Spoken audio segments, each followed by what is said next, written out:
On behalf of the University of Wisconsin Stevens Point and the Wisconsin Department of Natural Resources, welcome back to our webinar series exploring prescribed fire for forest management.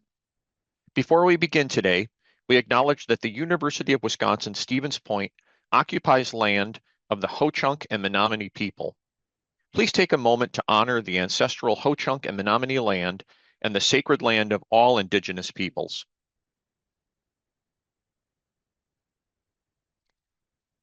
My name is Brad Hutnik, and I'll be the moderator for today's webinar. Today, our guest speakers will discuss the opportunities and challenges involved in managing fuel loads in forest environments. Now, we don't expect our speakers or anyone to have definitive answers about what the future will look like. Rather, we hope that this series will provide insights, pose questions, and stimulate our collective thinking. Session recordings, additional resources, evaluation links, and information about continuing education are available on the website. We do our best to ensure that the recordings are posted within 2 weeks of today's session. To receive continuing education, you must complete the Microsoft form provided to you during the session. This link will be posted periodically throughout today in the chat. And if you have any questions, please email wfc@uwsp.edu.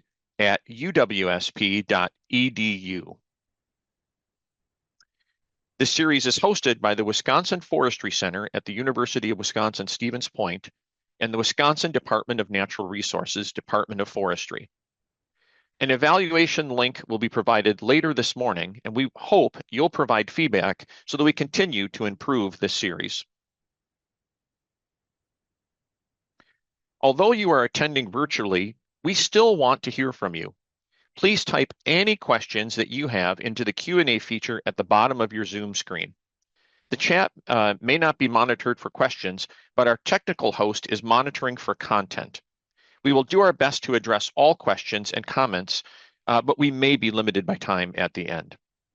At the end of today's session, a panel of experts will be joining us to help answer your questions at the end of the session. We hope you'll contribute to the discussion by asking questions throughout the duration of today's presentations. But before we begin, please say hi and let us know where you're listening from.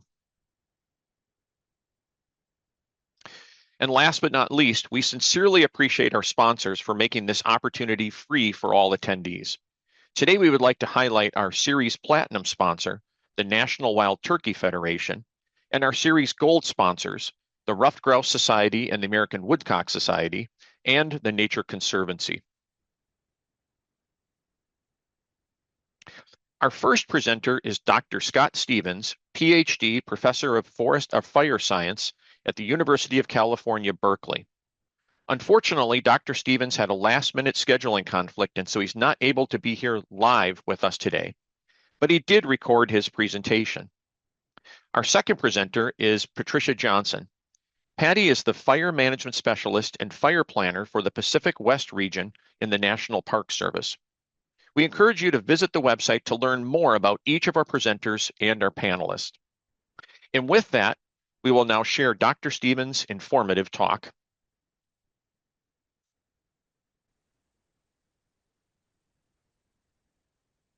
Hi, everybody. This is Scott Stevens. I'm a professor of fire science and forest policy out here at University of California, Berkeley, professor of fire science here at UC Berkeley.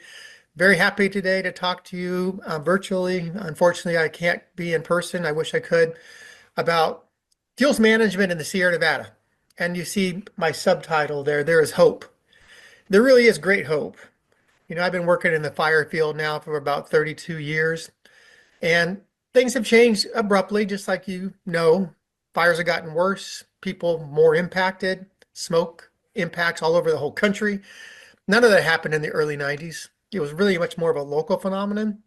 So the issues are very real and very difficult in some ways, but there is also hope.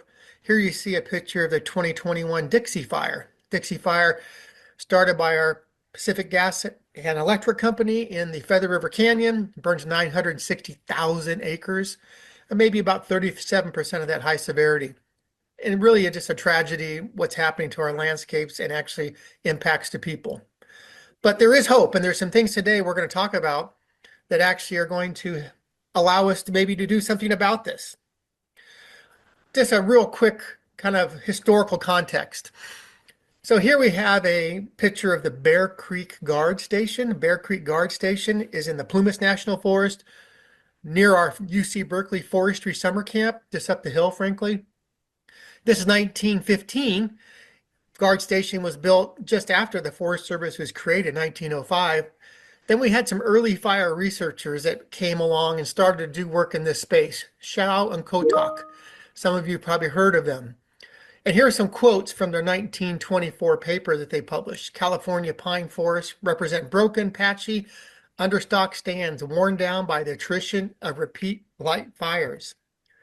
Extensive crown fires are almost unknown to the California pine region. Can you imagine that? The idea of almost unknown crown fires, except they do talk about small patches of mortality. They describe patches in the acres range, 5 acres, 2 acres, half acre, quarter acre, things of that nature. But nothing like that picture I just showed you on the Dixie Fire, where you have patches of high severity fire, 30,000 acres. Just extraordinarily different than what we see here, written 100 years ago, 1924. So if you remove fire from our forests, and then you also have past harvesting methods that really did target the largest trees, what can be done? So you take out indigenous burning, you take out lightning fire, and then you also really focus on some of the largest, most economical trees. What can you do? Well, you can put in forest restoration treatments. So restoration essentially can take our current conditions and align them better for the future and also even the present. Do you use historic range of variability? Do you use future range of variation? There's a lot of things you could think about. So all those, I think, should be used when you think about doing restoration. And we've had a project going at our research forest at UC Berkeley. It's called Blodgett Forest. And this has actually been going on a little over 20 years now. And I want to describe it to you and some things that we've learned today. So we did repeated different treatments. One of them was mechanical only, mechanical treatment without any fire at all. Okay, so you're not using prescribed fire at all. And I call it restoration thinning. This is the idea that you focus on what you want to leave from a restoration standpoint versus what you want to take. So what species, what size classes, what arrangement do you want the future forest to be? And if there's trees in excess of that, you take them out. But it is not your goal up front to make some sort of economic gain or so many board feet per acre. You're basically looking at the forest stand and trying to make decisions about what to leave for the future. And then you can also do prescribed burning. That's a second treatment we're going to see. So that's no mechanical treatment at all. You're just putting fire back into the ground to begin that restoration. Then a combination treatment, which is mechanical thinning followed by prescribed fire. So the combo. And then we have controls where we've had no active treatment except for active fire suppression. Here's a diagram of the study. What we have essentially is stands that are about 50 acres each, and the 3 treatments have been applied randomly, so a complete randomized design. The red is the fire-only units. The yellow are going to be your mech only. So those are replicated 3 times. So replicated 3 times with a set of about 25 measurement plots inside each of them. And we've measured and done treatments, repeat treatments in these areas now for up to 20 years. So now I want to take you through a set of photos from the same photo point. Okay, so here we are, 2001, right at the beginning of the study. This is Sierra Nevada mixed conifer forest, a very common forest type in California. Combination of Douglas fir, sugar pine, ponderosa pine, white fir, incense cedar, and then California black oak. So this is kind of the condition of one of our plots in 2001. You could see it there. You see off to the right-hand corner, there's a California black oak that's just leaning in. You can see in maybe the arrow pointed right to one of its branches. So I want you just to watch that particular California black oak through this sequence of photos. So this is a mechanical only treatment. So we're not going to do fire in this set of treatments. That's coming in a bit later. Mechanical only treatment. We're starting out with around 400 trees per acre. We got 30 tons of surface fuel on the ground. That's a deadened down woody material you see down there, the logs, the branches, and 40 tons an acre of duff. The duff, remember, is the partially decomposed organic matter right on top of the bare mineral soil. So almost looks like a mulch when you put your hand into it. So we got 40 tons on average of duff and about 30 tons per acre of surface fuel, 400 trees per acre. We have historical data from this site, very close to this site, where we would expect maybe on the order of 30 to 60 trees per acre, 30 to 60 trees per acre before fire suppression and harvest. And many of those trees are very large. This is the condition that I would say is very common in mixed conifer forests all over California, even in Oregon, other places as well, where you have so much ingrowth because of fire suppression and the ability of these forests to grow. You know, they're fairly productive, good soils, good precipitation. So we get a lot of growth if we take fire out. So this is the precondition. We're going to basically go forward now and look what happens to this condition as we do our restoration, thinning and restoration work that I described previously. So we did a commercial thin from below and a crown thin, and those focused on trees that were about 10 inches diameter or higher in size, DBH. And then following that, a masticator, you see it there, a rotary mounted masticator came in and ground up about 90% of the remaining trees below 10 inches DBH and also the logging slash. So the idea was to certainly do the crown thinning, create more of an even species mix of the conifers that I told you about a moment ago, the 5 conifers, and also the oak. The oak was actually strongly conserved because the oaks are so important and also diminishing in these forests because of shading. And then after the thinning was done, some of those are sent to the sawmill and lumber was made. We didn't really have a market, and we still continue to have a real challenge with a market with small material here in the northern Sierra Nevada. We don't really have a good biomass market. We don't have biochar or other things that are actively available to us. So kind of these smaller materials are still something that haunt us in terms of cost and the ability maybe to use. Other parts of California, like extreme northern California, there are more facilities, but even there it's taxed. We really got to do better if we want to do more restoration in forests to have some ability to deal with the biomass. So the masticator comes in, and then what does the forest look like right after the first treatment? There it is. Remember, there's that California black oak on the right-hand corner. So this is just after the first restoration thinning treatment. You see materials left on the ground. You can see the masticator has kind of shredded a lot of that material, kept it from being very tall. But you also see a much open up stand, and that has happened. But you also see a lot of surface fuel on the ground. And when we did our analysis of potential fire behavior and fire effects here, we find out this is a wash. Really doesn't improve in this condition, the control condition. Mortality is somewhat similar, except the mortality here is from scorch. That's just from the needles being scorched by flame lengths in a high intensity surface fire, versus in the controls, we have more modeled crown fire where the crowns are consumed and trees are killed. But at the end of the day, the amount of trees that survive a potential wildfire in this condition right after MEC only is about the same as a control. So not a lot of improvement. Let's go forward. So this is 2003. Here we are 7 years later, 2010. The same black oak over there on the right side. And you can see we're starting to see some advanced regeneration and also some regeneration releasing that actually was in the understory. But by this year, 2010, 75% of the masticated fuel bed had decomposed. This surprised us a little bit. I thought that decomposed process would take longer. But after about 7 years, we have essentially most of the decomposed masticated fuel bed, and then we end up with a fire behavior potential of much, much lower. So by 2010, the MEC only treatment is in pretty good shape. Bad wildfire, we would expect 75% of the overstory to survive. So that's pretty remarkable. But it did take a little time for that masticated fuel bed to decompose. Let's go forward a little bit more.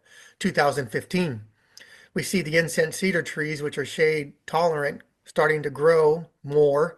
And we're seeing that understory start to develop just like you would expect in any forest. It basically continues to grow without any treatment. So that's 2015. Then we actually did another mechanical only treatment where we did another thin from below with a lighter mastication because there was far less material. And that was in 2020. And if you go back to this site today, this is pretty much what it looks like, except maybe some of the masticated material we see in the foreground is even more decomposed. But after 20 years and 2 full restoration thinning treatments in this particular site, the research shows us that we're in a very good shape from fire behavior standpoint. We're going to keep the majority of this forest under a wildfire condition. Another thing is interesting, it's actually growing the fastest, not surprising in some ways because you got a lot of growing space for fewer trees. So it's sequestering the most carbon. Any of the active treatments, our controls continue to sequester carbon, which in some ways surprises us. I would have thought they would have reached a culmination of mean annual increment or growth earlier. The stands are about 110 years old now, after they were basically railroad logged back in the early part of the 1900s. But they continue to grow, but they are in very, very hazardous condition. So at the end of the day, here we have a treatment that basically only uses machines, restoration focused, and it does achieve wildfire resilience, fuels reduction, and really increase in resilience of residual stand. I've shown this presentation to many people. Some people just don't believe you can do this type of work mechanically and somehow meet your objectives. I have to disagree. You can look at the paper, all the details are there, and also all of our online data. But this mechanical treatment did meet the restoration objectives and also the fire behavior objectives. But it did take about 7-8 years for the initial treatment to be effective. Let's move on for a minute now. Now we're headed to fire only. So this is another one of those fire surrogate study stands, 2002. This is right before we start doing burning. So this is the same condition we just talked about, 400 trees per acre, 30 tons of surface fuel per acre, 40 tons of duff. Hasn't burned since around 1898, the last fire from a fire history we did right on the site. Used to burn every 7 to 15 years before that. Both indigenous and Nesson people continue to live here, and also lightning ignition. So here you got a big sugar pine dead center with the arrow on it. So here, instead of doing any mechanical treatment, we're going to use prescribed fire. So we're going to burn this site and actually begin that restoration. This turns out to be a picture of one of our first fires back in 2002. You can see we're burning at night. We actually are burning at night to have better relative humidity, higher humidity, lower temperature, much less spotting potential. And we ended up doing this very well. And we've done repeat fires, and I'll talk about those now in a moment. The first fire, after about 100 years of no fire, that fuel load I told you about is pretty intense, and you see some of the latter fuels here are even torching. So we actually did have quite a bit of active fire behavior in the understory, but this is exactly what we wanted. The goal was to kill about 75% of the trees below 10 inches in diameter. Burning windows are being impacted by climate change out here. In fact, my colleague Rob York has been burning at Blodgett this whole week. In fact, I think he's burning today. So here you are, 4,000 feet elevation. We've got about 3 weeks of no rain and snow, opens up an opportunity to burn. And Rob and some of his colleagues are up there burning up here in the surrogate study and elsewhere. Pretty cool. Tells me that we need a workforce that's nimble. We need one that's actually able to take advantage of some of these out of season burning opportunities, not just the fall for sure, and not just the spring. You get a little bit of a droughty period like we got right now. I'm looking out the window, it's sunny, and we haven't had precip here almost 2.5 weeks. This enables the ability to get fire on the ground. The only way we're ever going to make a difference out here in California, and I would say the Western US, is to use these opportunities as they come out. We just can't wait for opportunities to come to us. We have to seek them out every bloody day. And this is something that we continue to do at Blodgett Forest. So let's take a look at that big sugar pine I showed you. There it is. So that's right after the first prescribed fire, 2003. We ended up consuming about 80% of the surface fuel and about 80% of the duff that I told you about. And we killed about 75% of the standing trees that were live that were below 10 inches DBH. So there's what it looks like after the first fire.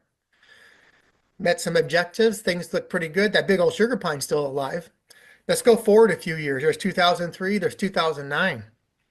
Start to see some of the native shrubs from the seed bank in the soil, Ceanothus integrimus, come up from the seed bank. We also see some of those smaller trees that we killed with the first fire, starting to fall down as they rot and decompose. Snow hits them, wind. So here we are, 2009. What are we going to do? We're going to burn it a second time. So the fall of 2009, we start burning again.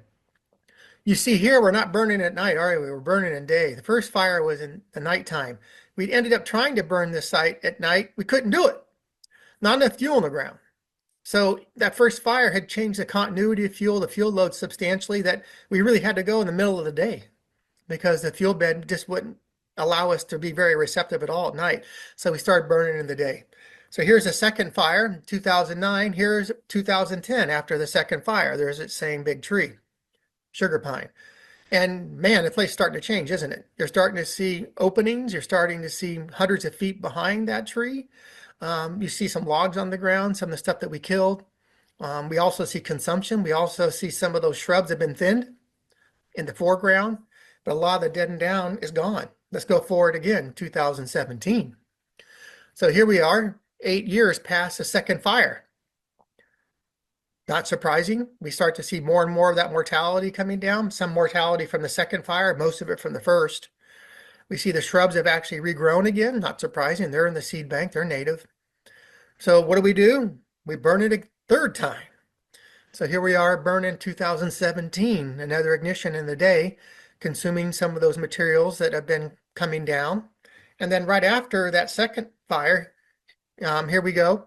Excuse me, after the third fire, here we have a picture of our site. So this is 2018, after 3 prescribed fires. Again, you're starting to see that trajectory, aren't you? More change. Remember that first picture? You couldn't see 30 feet. You couldn't even see 20 feet. There are so many small trees in the foreground, you couldn't see anything. And here after 3 fires, we start to see, again, that condition really starting to change, openings, some gaps created, shrubs regenerating. Let's go forward a little bit more, 2021. So here we are after the third fire, 4 years, and I say it's a desirable forest structure, and it is. We start to see things like fuel loads and also the fuel continuity, also tree density being low enough that modeled wildfire in this condition, you retain at least 80% of the overstory. Go forward a little bit more, 2025. Turns out we actually burned this for the 4th time just a few months ago. So we had an ignition in the late fall just this last year, 2025, and I don't have a picture yet of the post-burn condition. So one thing about this treatment is the fire never ends. And this is something that in some ways is really daunting. Sounds kind of simple, doesn't it? Well, of course, indigenous people have been burning this site for millennia. Fires never ended with them. They continue to burn this area as well. We're partners with the Nissan in a lot of projects. But the idea that you can continue this forever, maybe you could combine this with cultural burning. Cultural burning and prescribed fire are different. I teach a course, in fact, it's going on right now, the culture of fire in California. I co-teach with an indigenous person from our department. And we have quite a discussion about prescribed fire and indigenous fire and how they are similar in some ways and also quite different. There's a lot of difference in cultural burning, spirituality, smaller burning units, very specific burning objectives. And the whole idea of burning, when I burn with tribes, and I've done that a few times, I've been very pleased to do it. It's all about culture. It's all about maintaining, increasing cultural awareness of their tribal members, young people. When I go burn like this site, we're thinking about things like certainly fuels reduction, maybe shade intolerant tree regeneration, getting some shrubs in the understory, right? So we have objectives too, but they're much coarser, much coarser. In fact, my indigenous friends sometimes call me an industrial prescribed burner. First time I heard that, I was going, what? Industrial prescribed burner? What does that mean? And they would just explain how they would burn for very specific objectives, top killing one shrub species, regenerating one oak, California black oak, so you could coppice it, work on it mechanically by hand, and then burn afterwards. Very intensive. That's my experience. Versus me, I do burn at much larger spatial scales. And I would, yes, coarser objectives. So there really is quite a difference. But I would say these stands now after 4 fires are in remarkable condition. Let's look at some data. So the results, the paper from 2023, 24, and actually should say 2024, it's an EcoApps paper about this very study. And I'll show you now a little bit more about what we found. So changes in basal area over 20 years. So basal area. So you can see, yeah, we've changed it, we've reduced it. There's a control over to the right, right? So this is change in basal area, and you can see the controls continue to increase in basal area, like I mentioned before. The MEC actually just slightly above, and you can see we have harvest, which is yellow color, and we have mortality from fire, and then we have growth, which is purple. Next to that is fire only with no harvest, you can see. Then also the one to the far right is MEC plus fire. I didn't show you any pictures of that one. I could have, but I just probably don't have enough time. That one is the only one that has a significant decrease in basal area growth or change from the controls, MEC plus fire unit. Significantly lower than the controls. The others aren't lower than the controls. So in this particular system, the MEC plus fire unit is basically lower density. It's lower density because of both the mechanical treatment and also the secondary mortality after treatment. Let's go forward a little bit more. What about surface fuel loads? So here you got the control and the other active treatments. Control loads are the highest. MEC is lower, but not significantly less so than controls. And the surface fuel loads that have a fire component to the treatment, all of them are significantly lower than controls. Not surprising, if you're putting fire on the ground and you're actually got a prescription, you're going to consume fuel. So one thing is interesting, I don't have it here, but as we've actually done these fires now 4 times, the proportion of the area burned continues to decrease. So we're seeing more patchiness in our after fire outcomes. We're not seeing the consumption like I showed you in that first fire, where we got 80% consumption of surface and ground fuels, probably about 85% of the ground burned. Now we're seeing closer to 60%. The discontinuities, the changes in fuel beds, shrub cover, small patch is causing the fire not to burn everywhere. And I think that's very desirable. It's probably exactly what happened, a long time ago, thousands of years ago, hundreds of years ago. So we're seeing that even in our prescribed fires. We're starting to see more patchiness in the burning. P-torch. P-torch is a way to estimate potential for torching or kind of adverse fire behavior. So here you'd like to have large values of P-torch because it's actually the wind speed necessary to initiate torching. So all 3 active treatments, thinning alone, MEC only, MEC plus fire, and fire only, all increase P-torch values. And that's a good thing. The controls basically still have the lowest. And that turns out to be the most difficult because you need the lowest wind to create adverse fire effects. One more thing I want to show you here on the mechanical only and all the treatments in the surrogate study is something related to resilience. When you work on forests, if you want to increase resistance to wildfire mortality, you really got to focus on surface and ladder fuels in frequent fire adapted ecosystems. We know that. We know that from research the last 20, 30 years. So if you can take out the surface fuel and the ladder fuel, you're going to reduce the potential for fire behavior on that site, and you're going to reduce mortality. That's pretty simple, to be honest with you. But what about resilience? What about the idea of trees being able to deal with climate change, deal with drought, insects, all those combinations? What about their ability? This is harder. This is harder. This is much harder to quantify. We use something called relative stand density index. Stand density index is a metric that silviculturists use for kind of stand prescriptions, growth, vulnerability. So here we've looked at some data, both at the surrogate study and also historical data that we've been able to find on historical mixed conifer forest. So if you look at stand density index and you have a maximum based on the site quality of the site, that's literally, if you could get every square inch of that into biomass, in theory, that's what you could get. But at 60% of maximum SDI, we get into a zone we call imminent mortality. Simply means there's enough biomass per acre on those sites that mortality of some sort is probably inevitable. It doesn't mean the whole thing's going to fall apart in 1 year. or even 2 years. It just means it's really going to be vulnerable to things like a 4-year drought, maybe a bark beetle attack. Because the density is so high, the trees are pulling out so much water and nutrients, they can't resist really the thing that's attacking them.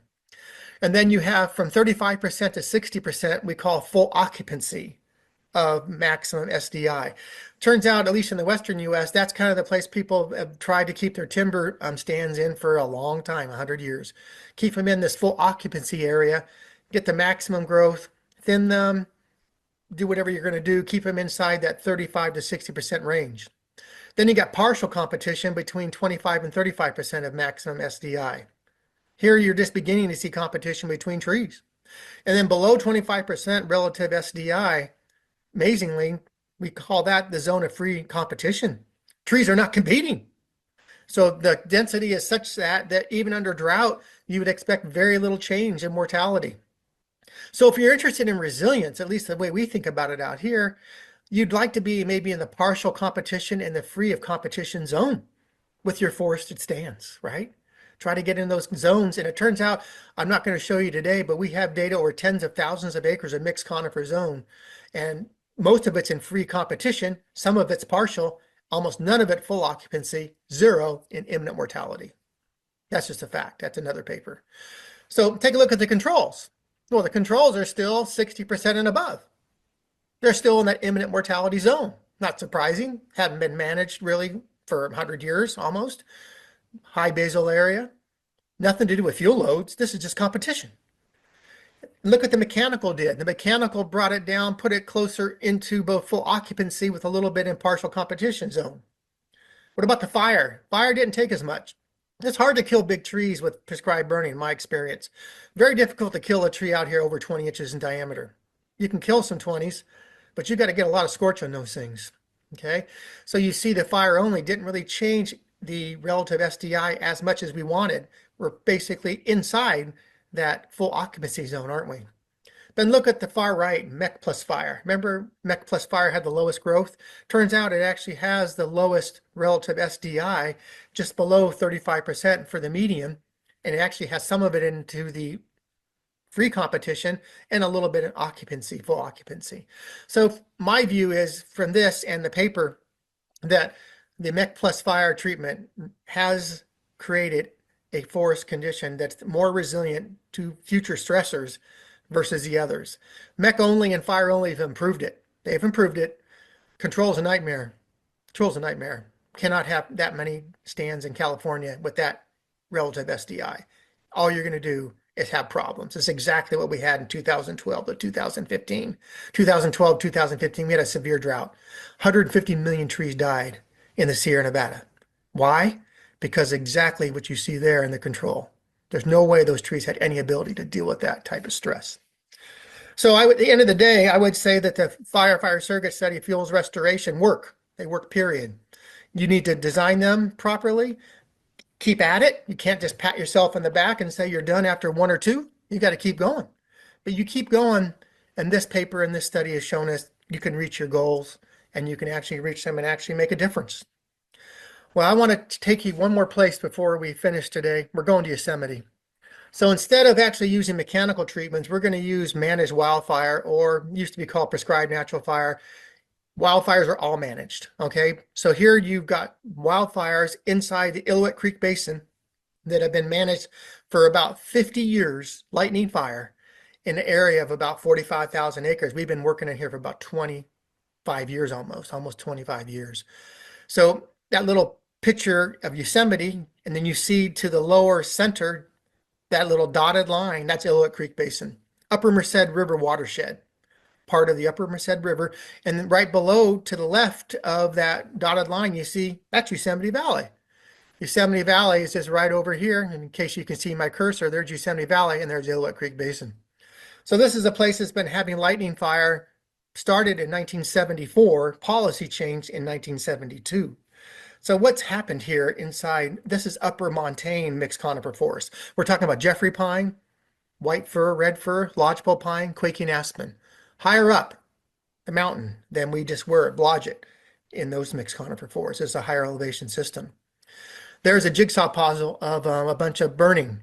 So here you basically see the fires that have actually happened over the years in Illilouette Creek Basin with very little suppression, not no suppression. They have suppressed fires in here over the years, maybe an edge, place over here, smoked out the valley for 3 months, got to keep it out. So by no means is this 100% hands off. In fact, it's always hands on. Even when fires are burning here, they're actively monitored by fire staff and suppression actions have happened. But I want to show you what this has happened, how this system changed. Interestingly, this place did not have any fire after 1875. We have a dendrochronology fire scar history study up here. Fires turn off in 1875 like a light bulb. I mean, clean. Actually, a little earlier than I would have thought. We've always wondered exactly why. Indigenous burning suppression, also U.S. cavalry sent here to protect the park. Those are some ideas we haven't been able to prove either totally, but it's something because a fire was basically about every 15, 12 years until about 1875 and it disappears. Park Service is just as good at putting fires out as the Forest Service until we had a change in policy from the Leopold Report in 1963 and then subsequent change in actual policy on the ground in 1968 by the National Park Service in the Western US to allow fire to actually be in the parks. Before that, they put them all out, 100%. And the tree rings say the same thing. So this is really a place that's had 100 years of fire exclusion from about 1875 to 1974 when the first lightning fire was allowed to burn. Let's take a look. Here's a fire from a helicopter. A colleague took it. This is the Hoover fire, lightning fire inside Illilouette Creek. You can see this is higher elevation. You can see some of those big rocks.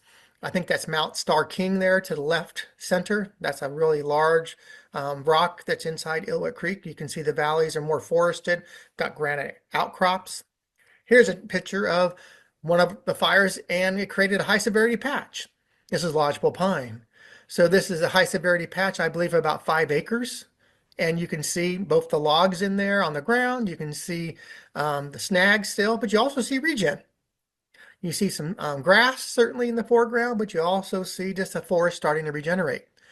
I've taken a lot of people in this site. In fact, it's very easy to get to. All you got to do is go to the Mono Meadows trailhead, the road to Glacier Point, Mono Meadows trailhead. Get out there, start walking on the Mono Meadows trail, takes you right into Illilouette Creek. You're in there in about 2 hours. You're actually on the edge. And if you want to go longer, you can backpack up and go all the way to the crest and go right through it. Magnificent. I've been in there a lot. So it's really easy to get to. So if you wanted to go check it out someday. So taking a lot of people in here. Some people look at this picture and they say, oh, that's a messy forest. That looks kind of junky. Dead trees, kind of an opening, regeneration, charred snags. And they don't like the look of it at all. I find that to really be shocking. This is actually one of the most resilient forests I've ever seen in my life. And you need regeneration for any forest, of course, right? So you have to have regeneration. And this is what fire does. We have this perception, I'm afraid, that forests are all wall-to-wall trees and everything's fine. Turns out we got to have some regeneration and also some patchiness. Here's a couple of pictures I want to show you for a moment of the perimeters of the fires. This is done by my friend and colleague, Brandon Collins. So the pictures on the left, those are all individual fires, different colors. Then you see the squiggly black lines, and then you see that that's actually another fire. But when it encounters a fire previously burned at short interval, goes out on its own. So you can see over here maybe that this fire intersects the previous one, 7 years difference in age, and it goes out right in the perimeter. Here's a little enclave 5 years ago it burned. Did not burn in the subsequent fire. So we call those limited fires. On the right, the same place, but now we're starting to see like this perimeter go over the top. This place burned 24 years ago, 23, 30, 13 years, the whole thing reburns. So we call those reburn fires.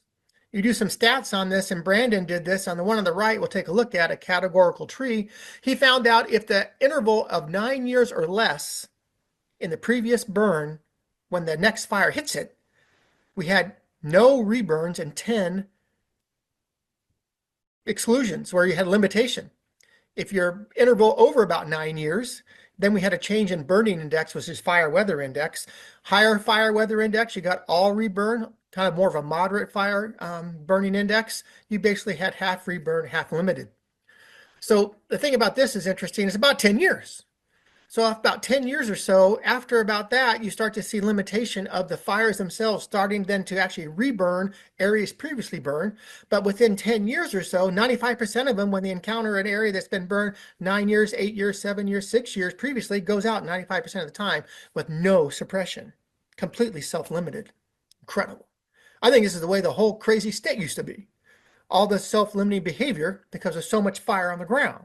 And most of that fire was going to be small, relatively small size, and limited in terms of extent and severity. Here's a picture that's really interesting. Another grad student, Gabrielle, worked on for a number of years. She works now for the Desert Research Institute, University of Nevada. Left side, 1970, had a wall-to-wall black and white photographs of Yosemite, thank goodness. This is just before the first prescribed natural fire allowed back in 1974. So what you see, the green is trees. And then you see the gray is basically rock. And then you see a little brown, which is shrubs.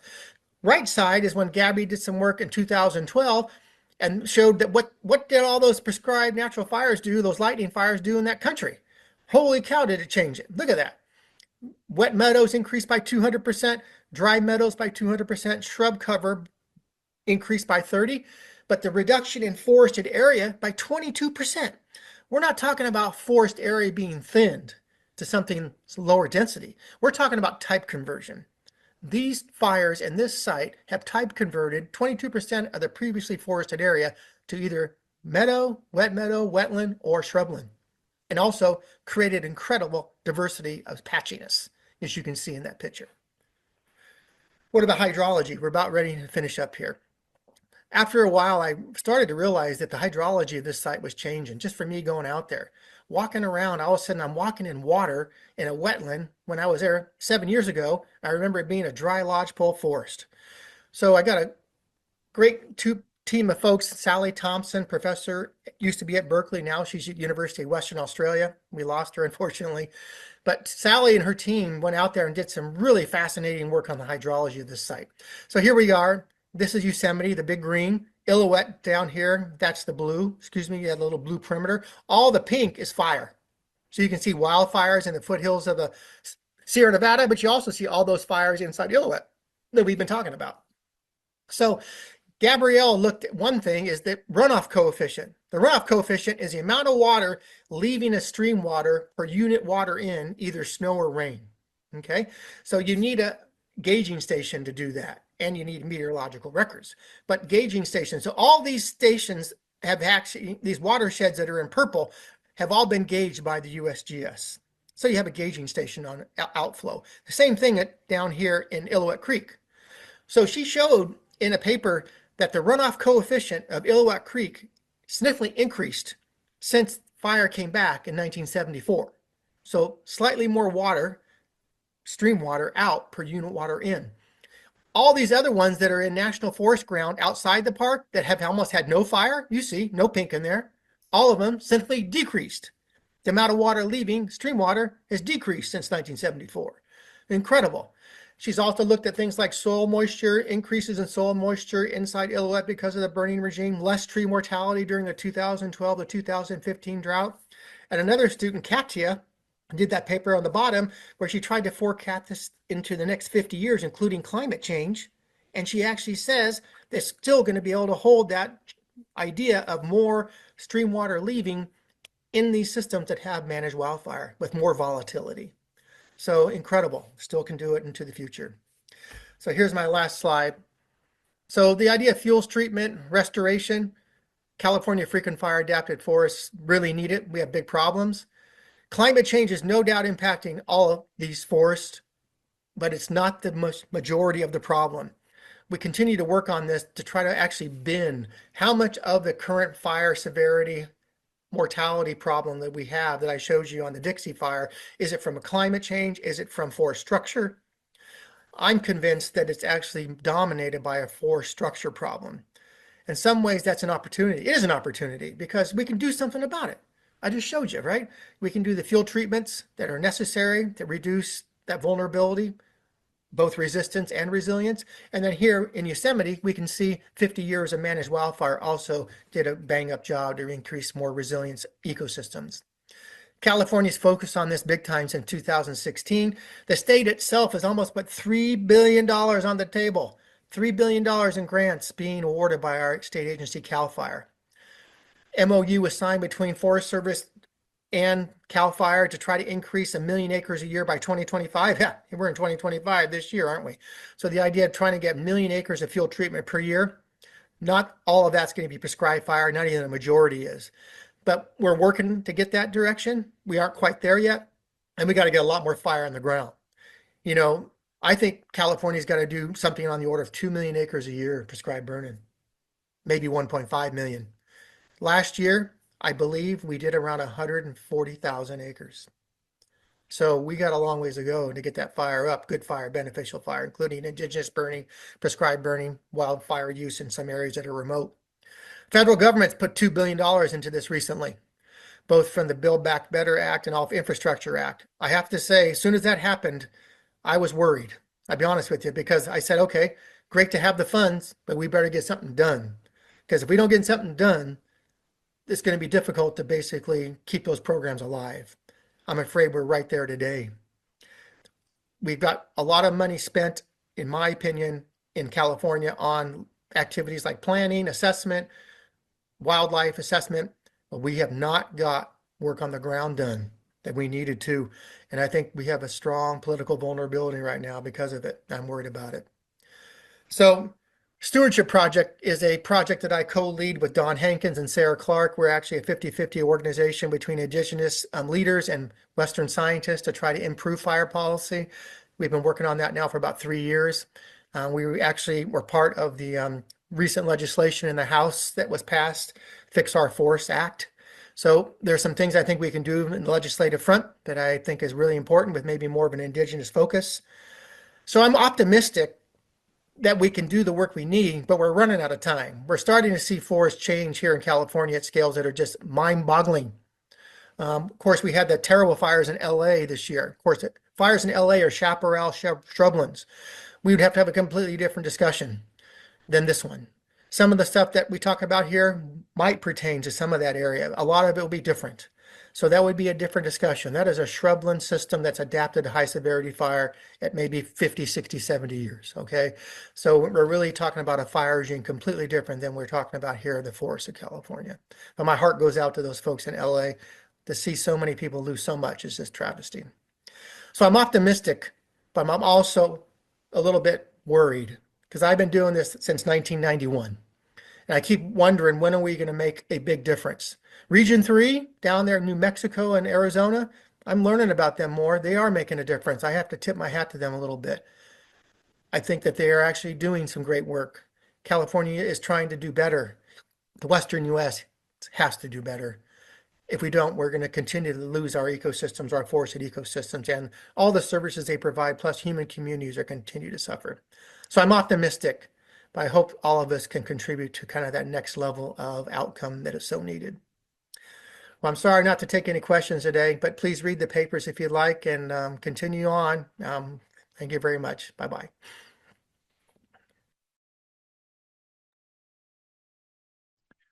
I don't know about you guys, but I thought that was really instructive, and we might be able to reflect a little bit on some of that or include some of that in our discussion at the very end. Our next presenter is Patricia Johnson. Patty's the fire management specialist and fire planner for the Pacific West region in the National Park Service. And again, we're going to be very short with this because we want to make sure that we give Patty all the time that she needs. But we encourage you to visit the website to learn more about each of our presenters and the people that we'll have in our panel at the end. So, Patricia, I'll hand it off to you. Thank you, Brad. Good morning, everybody. And I'm getting my presentation up here. Started. Okay.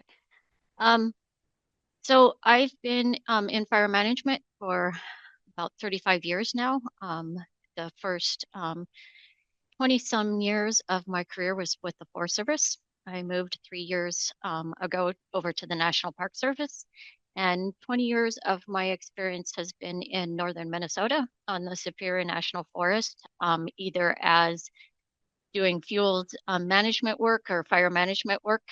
And so today I'm going to be speaking from the experiences that I had while I was on the Superior National Forest and in northern Minnesota.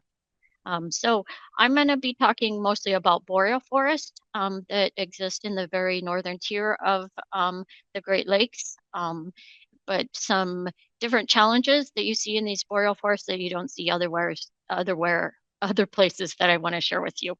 I'm going to cover a variety of topics, a lot of stuff. So please ask questions if you want to reach out to me another time and chat more. I'm more than happy to do that. So I'll be covering topics such as what are the objectives, what are the fuel hazards that are there, what are the challenges. I'll show some examples and then talk about some of the effectiveness and outcomes of those treatments. So I do, I'm going to thread in a little bit of hints and things about fuels management that might be helpful to practitioners. First of all, when managing fire in these doing fuels management in these boreal forests, we're really looking at two objectives. We're looking at minimizing impacts to protect values of concern from potential wildfire. And we're looking at making wildfire response safer for your wildland firefighters. So there's a lot of other outcomes and benefits that we get from these treatments, but really we're primarily trying to protect values and improve conditions for firefighters to be more successful. So I really try to stay focused on that when I'm talking about developing prescriptions and what type of treatments to use. And I encourage other people to stay focused on those objectives. When planning fuels treatments, we're looking at reducing your fire behavior and reducing your fire behavior to that 90th, 95 percentile weather conditions. Typically, targeting your 90 percentile will put you in will address fire behavior where fires starting to become active. It's not too problematic. Trying to set your objectives to meet extreme fire conditions is very difficult, and you're probably not going to be successful. So you need to be realistic with what type of fire behavior you're setting. At the 90th percentile, typically we can do things to manage fire, and by improving your fuel conditions, you just improve the success of that even more. So you need to look at fire behavior. What do you need for fire behavior? What is the fuel profile that you're addressing to achieve that fire behavior? And then that will create the fire effects that you're looking for. So some of the fuel hazards that are in the boreal forest that are somewhat problematic and that we work with.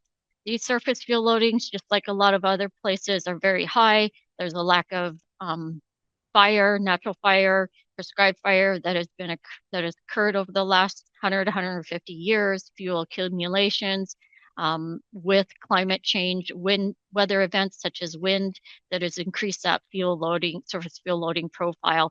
And it's a large diameter material, as you can see there, that is difficult to work with when you're doing treatments. Ladder fuels, these forests have quite a bit of conifer component in the understory, conifer in terms of both balsam fir and spruce fir. Balsam fir is especially problematic because it contains an oil component in its needles that is very flammable, so very susceptible to carrying fire. And even more problematic is that it can send all kinds of spot fires everywhere. So in terms of trying to manage fire, do prescribed fire, this balsam component is really problematic. The other side of it too is that one of these smaller balsam fir trees can put out thousands of seeds in a year or two. So it regenerates very well. It's shade tolerant. So without fire, it really can become more of an invasive almost, even though it is a natural species, but it can take over the understory of these stands. And even more problematic than that is that it's very susceptible to spruce budworm impacts. You'll see in this picture to the right what it looks like as spruce budworm moves through an area and impacts those trees. You have a slow die-off over a 3 to 5 year period. It affects large areas, full stands, very flammable, and creates a high fire risk hazard. Right now, the northeastern Minnesota is seeing spruce budboard moving from the west to the east across the forest. It has been for the last several years. We're seeing a lot of this type of damage occur, which is really going to result in high fire danger for some years to come. And it's pretty large landscape scale. So trying to treat those ladder fuels is probably one of the most important things we can do in our system. And then, of course, we have the canopy fuels. We have a combination of hardwoods and conifer. Some of these conifer stands, like jack pine, tight facing, tight crowns touching each other. They support crown fire very easily. And then when you get the ladder fuels involved in the surface fuels, you have that transition from surface to ladder to crown very easily. And you get a little wind on them, and these systems can push fire 5-10 miles easily in an afternoon burn window. So some of the treatment types that have been used in these systems, everything from harvesting, mastication, crushing, piling and burning, prescribed fire. But one thing we've found for sure is that these treatments are most effective when you combine them. And we heard that in the last presentation too. Combining more than one treatment is more effective. And especially where these areas have been departed from fire for so long, and they have these accumulations of fuel through all of the different fuel profiles. So just a little bit more detail on some of these treatments that we have been doing. Mastication targets those ladder fuels, some of the surface fuels too, but mainly the ladder fuels. It's been very effective at reducing those ladder fuels, as you can see from this picture below. The machinery basically breaks up all the live and dead fuels and gets it down on the surface where it can decompose quicker and not be available in wildfire situations. It's best to use in these small treatment areas. The production rate with this stuff, with doing these treatments, is very slow. The amount of material they're trying to masticate, crush, ship is a lot out there. It's also a very expensive treatment because it does go very slow.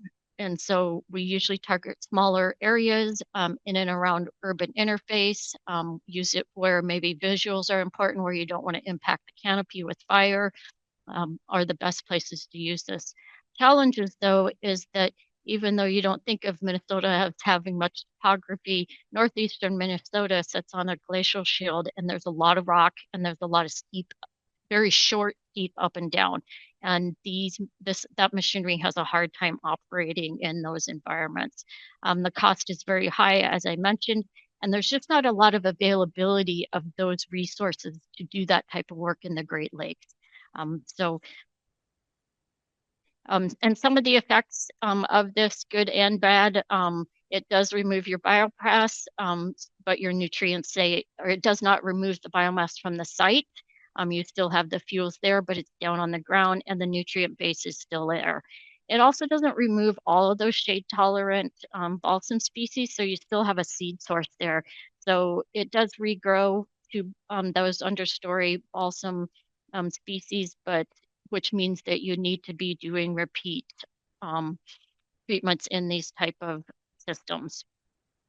And then if you have a lot of biomass, you're chipping, masticating, you can get a buildup of that material, which can limit the regeneration of some of that herbaceous layer for a little while until it decomposes. So piling and burning, most of us are familiar with that. For us, it's really targeting those ladder fuels again, getting rid of that understory balsam fir. It's usually, cutting with saws, piling, and then burning afterwards.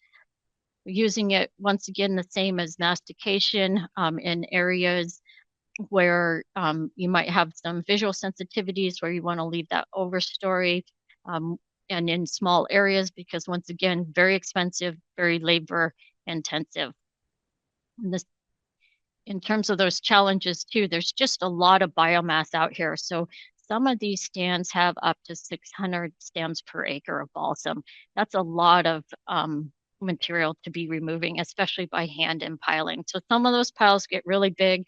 There's a lot of them, sometimes up to 50 piles per acre. Some of them are very, very large. And so it's not straightforward pile burning. You really have to think about burning them when you're not going to impact that overstory or understory as much. And then once again, the biomass does stay on the site. It doesn't all get removed. You still have some seed sources out there, but your nutrients do stay on the site in this situation too. Prescribed fire, we have found is one of our most effective tools. It can remove both our surface and ladder fuels and even some of those crown fires if we can get patches to burn while we're unwanted fuels to burn at the same time. We typically are using prescribed fire where mechanical treatments aren't feasible, where there's not commercial timber to harvest. And one of the good things about using the prescribed fire we found, of course, is that we have these ecological effects too that are desirable. We also tend to try and use it where your risk to values is lower. So not in and among the urban interfaces so much, but on that larger landscape area. And some of the challenges that have come up with managing prescribed fire in these systems, first of all, is that available burn window.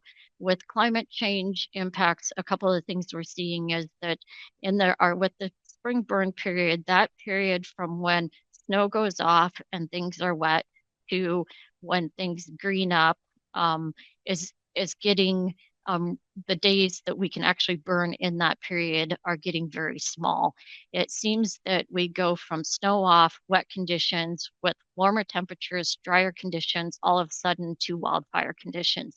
So there's very few days in there where prescribed burning can be conducted effectively, safely, and meet objectives. That's been a challenge in the spring. In the fall, the challenge has been that the wildfire season across the country is longer, and going into those fall months when typically we would have great burn windows, but we don't have the resources available to do the burns. And so that's been a challenge in terms of fall burn windows. And, the availability to implement these resources has been a challenge, both between extended wildfire season and just the lack of number of personnel out there. And then, of course, another challenge is always balancing that risk of values with prescribed fire. One of the best benefits, though, of it is that it does remove that shade intolerant conifer species and the seed source for it. And so you see a lot less balsam fir come back in these type of treatment areas. And we are finding that we're getting good regeneration in these areas just because we're able to also remove that duff layer and competing vegetation. Harvesting, different types of harvesting between thinning, clear cutting, partial cuts that remove 30 to 50% of the overstory, used quite often. A lot of commercial timber in the area. So that's typically a favorable tool to use. Using it where prescribed fire could be difficult, where it's a high risk to conduct is usually where we're putting those timber harvesting treatments. A couple of the issues, though, that we found in terms of fuels reduction with harvesting is that you don't always get all the ladder fuels of the surface fuels. There's still quite a bit of fuel left out there that can create challenges when you have wildfires. And there's a challenge of balancing the economics of harvesting with those field treatments too, because there's those secondary field treatments that need to take place in terms of piling, burning the piles, or crushing the harvesting materials that are out there, site prep. And a lot of these forests don't have high merchantability in terms of the economics that come back to it again. So it's challenging finding funding for those secondary treatments to make sure that we meet the full fuel reduction objectives that we're looking at. So just a note about prioritizing fuel treatments. We have all of those treatments available to us. We have a lack of funding, typically a large area to treat. It's a large landscape, lots of fuel hazards. So a couple different approaches we've taken as an agency that has limited resources to do things.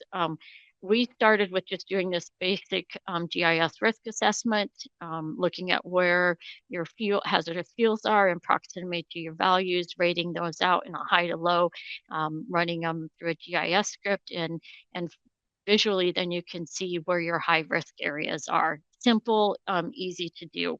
I recommend if you're like trying to figure out on a landscape where to put your treatments, you definitely think about trying this prioritization method. More extensively nowadays is the quantitative risk assessment tools. They go into more in-depth in terms of what is the probability of having large fires, different types of fire behavior. It breaks down your values into what is more important than others and why they're important, and it kind of mushes this together into a more intensive quantitative risk assessment that gives you the same outcomes in terms of where your high fire risk that you might want to focus. Treatment placement is really important too with these different type of treatments we're using. So using the mastication, the piling and burning, the harvesting to help with that defensible space. We know through a lot of different research that defensible space is one of the best things we can do to help protect the values that are out there. So we really try to target using those more intensive, expensive treatments in and around where our values at risk are. And then using our prescribed fire at that landscape level to help create large patches out there where fire may slow or even stop before it gets to these areas, giving more time to firefighters to be able to implement protection measures in a safe manner. So I'm just going to show a few different examples of some of the things that we've done. Understory treatments in the wildland-urban interface. This is something we've really focused on with wildland-urban interface with those values at risk. This is a map of the Gunflint Trail area that comes out of Grand Marais off of Lake Superior. On both sides of that Gunflint Trail within a half a mile is wilderness. So you have these wilderness areas with all of this infrastructure along that road, houses, businesses, recreation, tourism that supports the local economy. One of the biggest boosts to the economy, is benefits from this area. And so, of course, there's a concern that fire is going to come from outside the wilderness and burn into this corridor and impact those values. So not a lot of large fire that's been done. I'm going to show you here with my cursor. This mid-trail area is where we focused down here because we have some treatments and some fires, but not a lot and not a lot of recent stuff. Most of the larger stuff has been farther to the west in this area. Lots of balsam fir in the understory of these stands, very heavy 6,000 stems per acre type of balsam component there.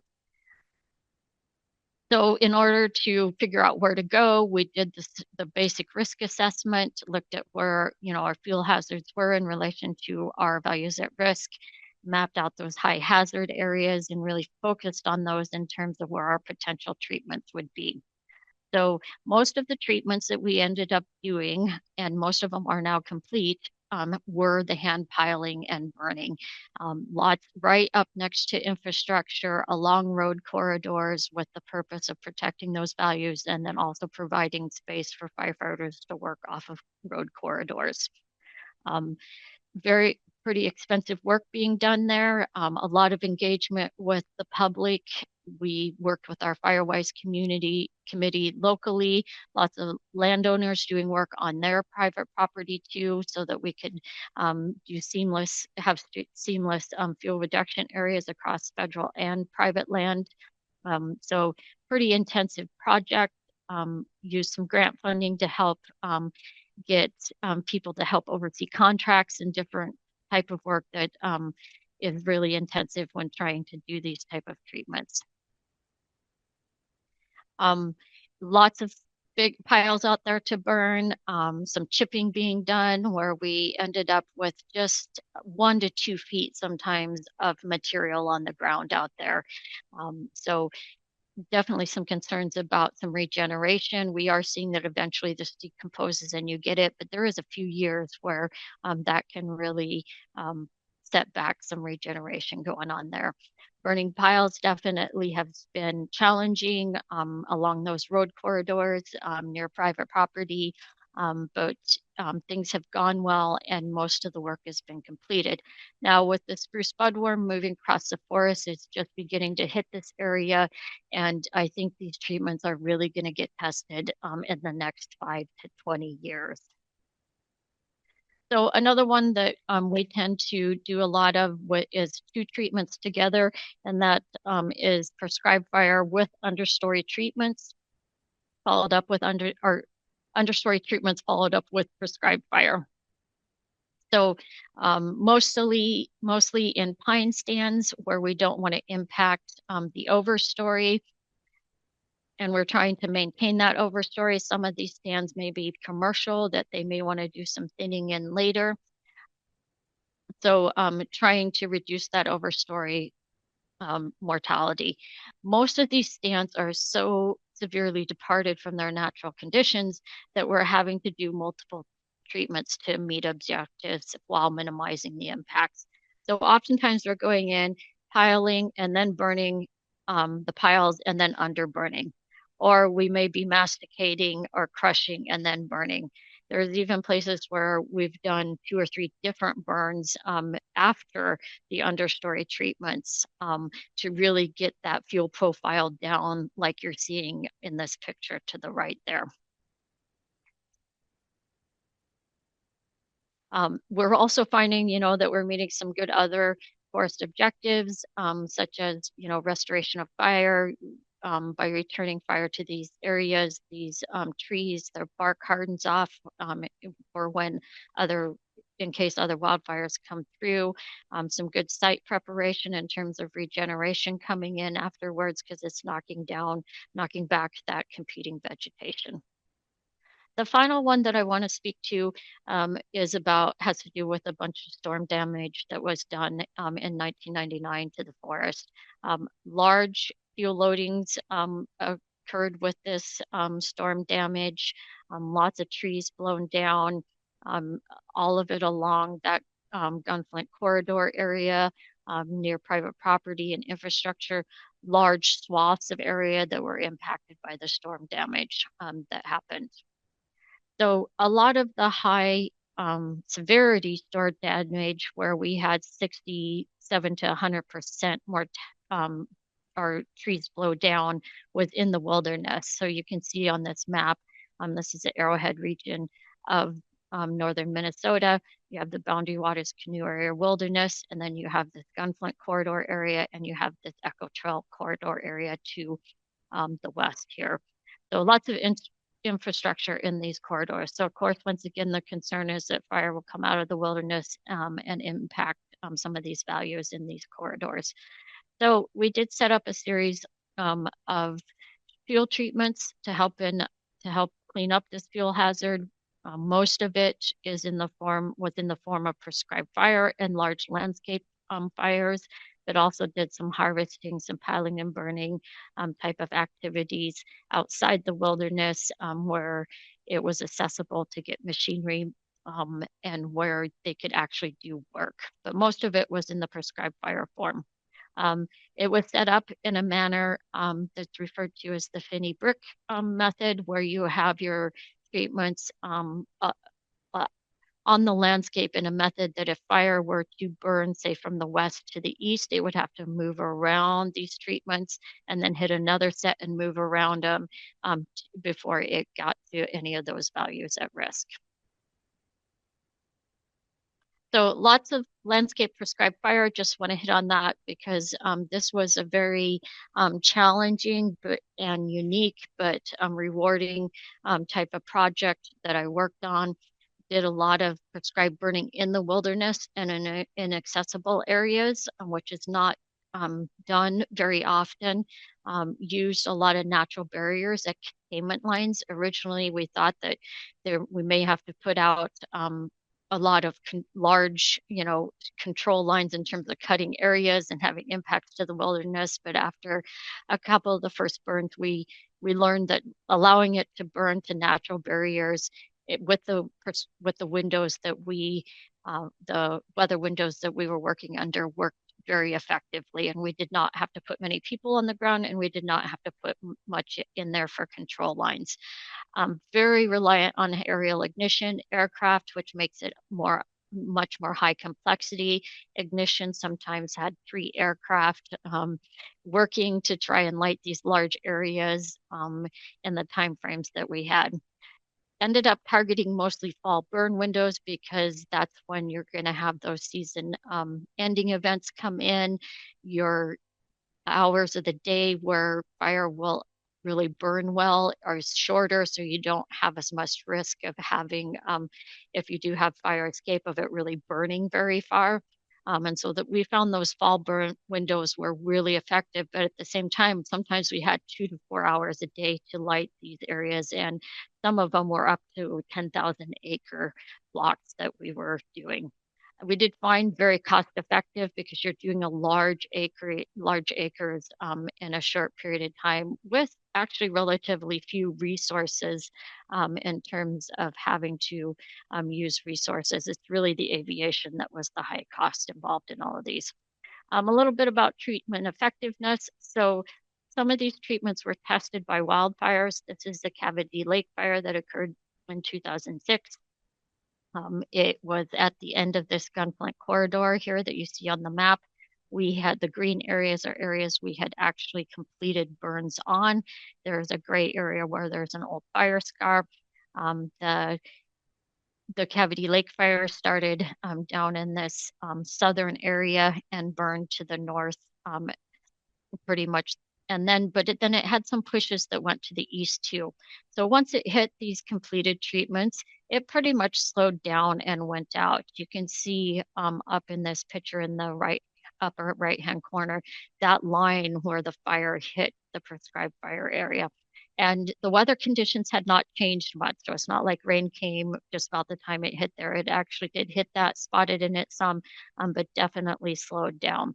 Now, I will say the caveat is that it was summer and a lot of that vegetation was green. So you had kind of an anti-fuel there effect going on, which helped with that slowing. We had some fire modeling done in terms of what would have happened if we did not treat that area. This is a probability map, and the darker colors are the higher probabilities of fire spreading to certain areas. They modeled it with the weather conditions that happened actually during the fire. So the one in the upper left-hand corner is the one showing without treatments. The one in the lower right-hand corner is showing the probabilities with the treatments that happened. And so you can see that definitely would have had a high probability of it impacting this gunflint corridor without those treatments. Now, the other thing I did say before with the caveat of the green with the summer burns is that we have found that effectiveness is very dependent on seasonality, of course. And so the Ham Lake fire occurred a couple years later, burned up against the Cavity fire through some of those old treatments that we had. It was a fire that started in May, just right after the snow had gone off. There wasn't a lot of snow that year. The fall had been very dry, so all of the fuel moistures were low to begin with, soil moistures were low. A lot of the treatment areas were more in that leaf and grass conditions available, so fire did spread pretty quickly. However, one thing we did find is that the treatments were of lower severity than they would have been had the or the fire was of lower severity in those treatment areas had they not been done. So firefighters were able to move in and around and do some effective work where those treatments were at because of the lower fire intensities that were out there. Just a couple outcomes that we've monitored. We're not doing research. We don't have the capacity to do this. And so have been monitoring all of these fuel treatments over time for certain things that we thought were important to help us see trends. One of them, of course, is the fuel loading reduction out there. The big takeaway from this is that even our prescribed fires did not do a good job at the large fuel reduction, large diameter fuel reduction.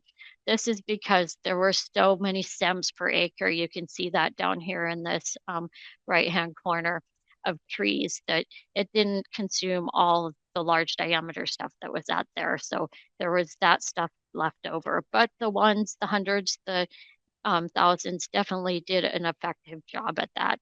We were trying to monitor wildfire with prescribed fire and then prescribed fire and then harvesting with these type of treatments.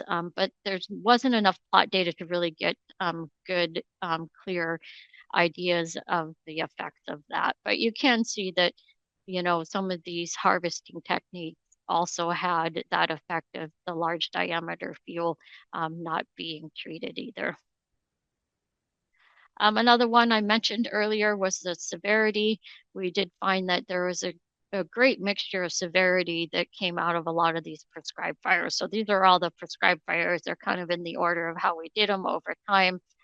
Early on, we were burning a little bit more conservatively, not knowing how far we could push it in terms of windows and dryness. And so we ended up with some burns that had a lot of low severity or no burn out there. And then as you see, as we go along, you start to see that you have a lot more of the moderate severity out on the landscape and less of that low severity burning as we learned how to introduce fire that would create better consumption for us out there.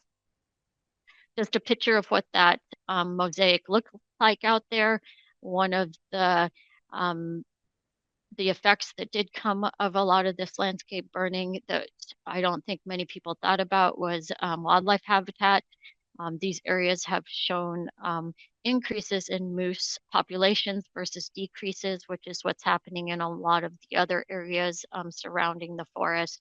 And so that was definitely a positive that came out of a lot of that stuff. Another thing, of course, we're monitoring is balsam fir regeneration. And of course, you can see that the prescribed fire, you have very little regeneration occurring versus some of these mechanical treatments where you do see that the balsam regeneration is still happening. So a lot to pack in.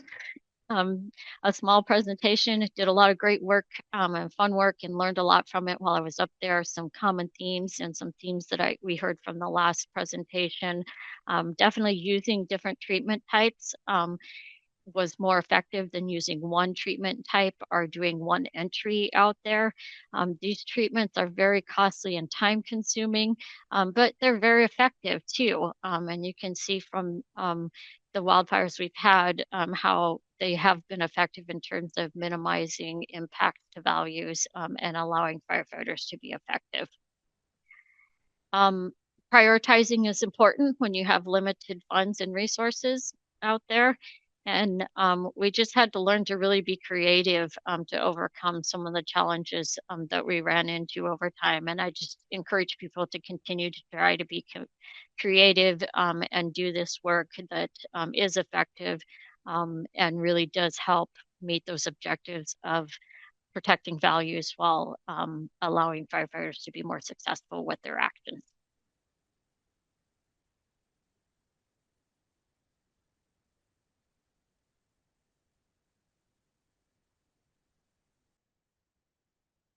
There we go.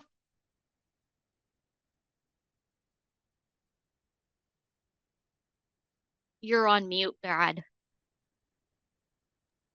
Thank you. Thank you.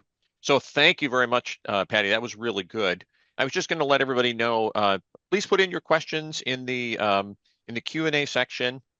And then we will be running over a little bit. So if you have to go, we recognize that at noon, some people may have to go. But what I also want to do is introduce our next expert. So we wanted to have a couple experts on to help with this. So Patty is now joined by Jennifer Croft, the National Applied Fire Ecologist for the U.S. Forest Service. And Jen oversees National Hazardous Fuels Policy and Strategy.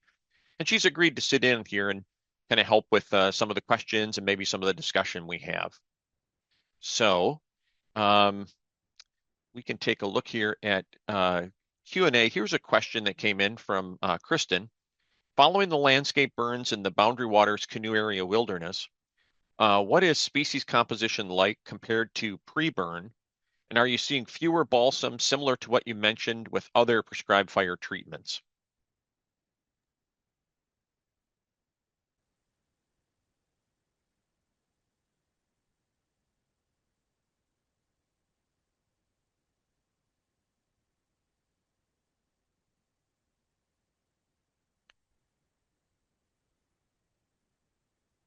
Can you guys hear Patty?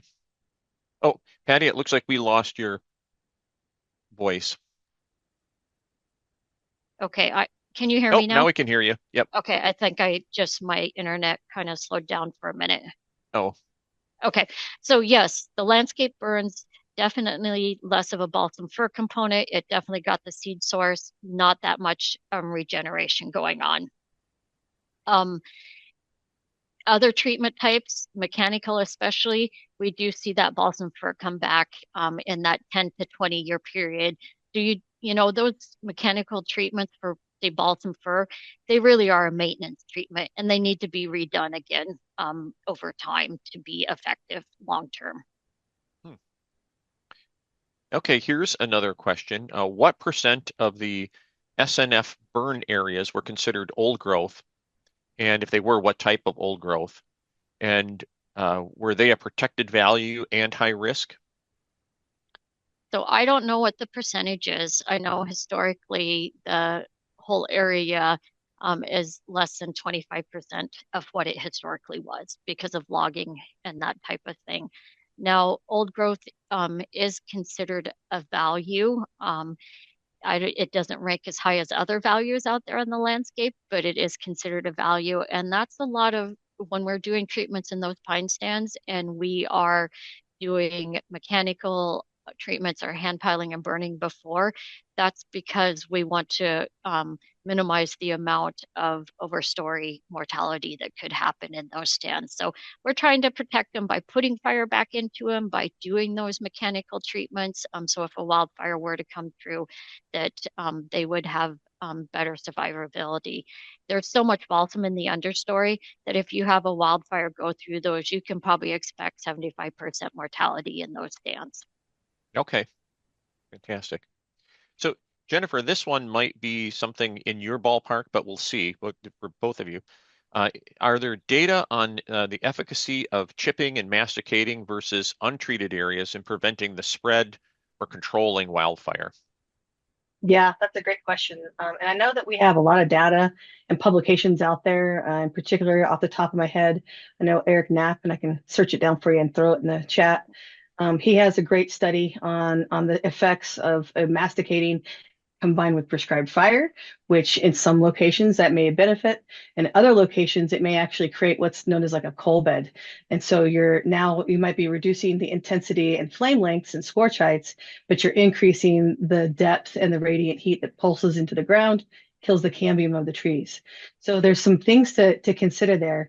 And then I want to say Washington State University also recently came out with a study very similar in nature in terms of reflecting on how much that mastication has declined and or decomposed versus what its original intent is.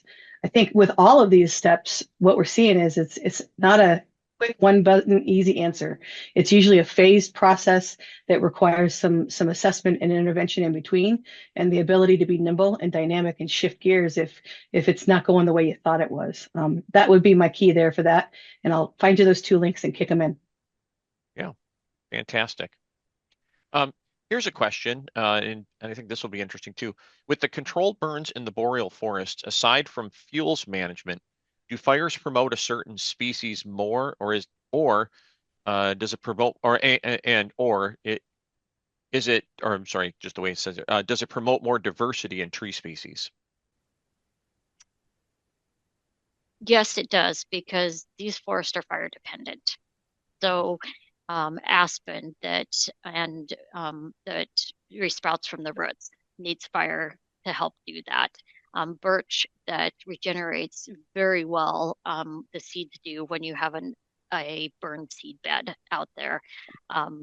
To regenerate on. Jack pine, which is a serotinous cone, just like lodgepole, opens up. So you get all these fire dependent species coming back after a fire that sometimes you don't see come back as well with mechanical treatments or harvesting, that you have to actually plant to get those desirable species.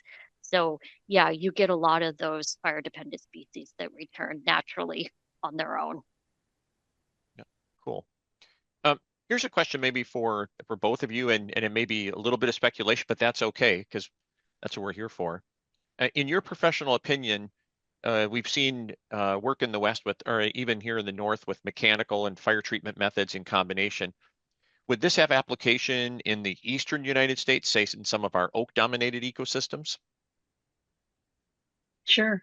I'll take a swing and then I'll serve it to Sure. Patty. I think yes. The short answer to that one is absolutely yes. What we see though is that there's such a different dynamic ecosystem with our eastern forests, northeast versus even southeast, right? In terms of species composition, and then how the fire plays a role in those. I think what we need to get back to is the roots of what the role, ecologically speaking, that fire played in those various ecosystems you encounter, and then what are the restrictions or the burdens, if you will, in the system that are creating noise, limiting your capability to do exactly what you know the ecology of that location might need. So those come from social, whether that's the communities you're living in and working in and their needs, and or just the general consensus from various opinions that are out there. And then the different constraints that we have from liabilities and legislation, right? So there's some things we just can't do because the politics aren't right. The laws don't support them, and or the efficacy of what we can do wouldn't actually meet the needs. So there's a constant balance of all three of those variables, and just about everything a fuels manager needs to be considering. Yep. I would say the tough thing for the eastern area and the southeast area is that there's not as much land space to work with to be able to do the same things you can do in some of those western landscapes where you don't have the same amount of infrastructure and WUI. So trying to view treatments to allow fire to do its natural role is tougher in those eastern areas and southeastern areas, definitely. Yeah. How about I know you guys both talked about the burn window, or I'm sorry, we've heard about burn windows and some of those kind of shrinking. Is there, I know here in Wisconsin and the Lake States, we've been talking about expanding into maybe some of those growing season burn windows. Is that discussion going on elsewhere as well? Absolutely. Yeah, that we're seeing that, especially in our southeast forest, we're getting much more traction and moving into, say, what would be their off season or their summer season. And then we have opportunities now emerging because of the activity, these larger fire footprints. We have opportunities, I think, to leverage existing wildfire footprints that we maybe aren't doing as ideally as we could, because now that snow is melting faster, there are less straws in the ground. And so you have more utilization of natural process buffers available to you when we could be going back in and doing some reentry. That's the one thing I would like to put in this group's head is that we're thinking very constructively in how do we manage and not looking at how can we work with nature in terms of leveraging the devastation that we think she's created, and not being aware of the reality that that's a reset process, right? We need to acknowledge that's a reset process. Our inability has created a reset process greater than what would have happened historically. She'll do that for us. Now it's us to honor that if we want to continue to be land managers, to be more introspective of those limitations, and then realize we can't allow 30,000 acre footprints in a location that used to be maybe 1,500 in terms of catastrophic fire events. So it's up on our shoulders right now. That's really good. And it kind of feels like a tie-in to maybe the growing concept, at least in our forestry community, of ecological silviculture, kind of playing with what were those systems that drove our communities and how do we emulate those or mimic them as a part of our management. So maybe we can learn from that and work with that as well. Well, we're Okay. at 5 after. We just do let's see here.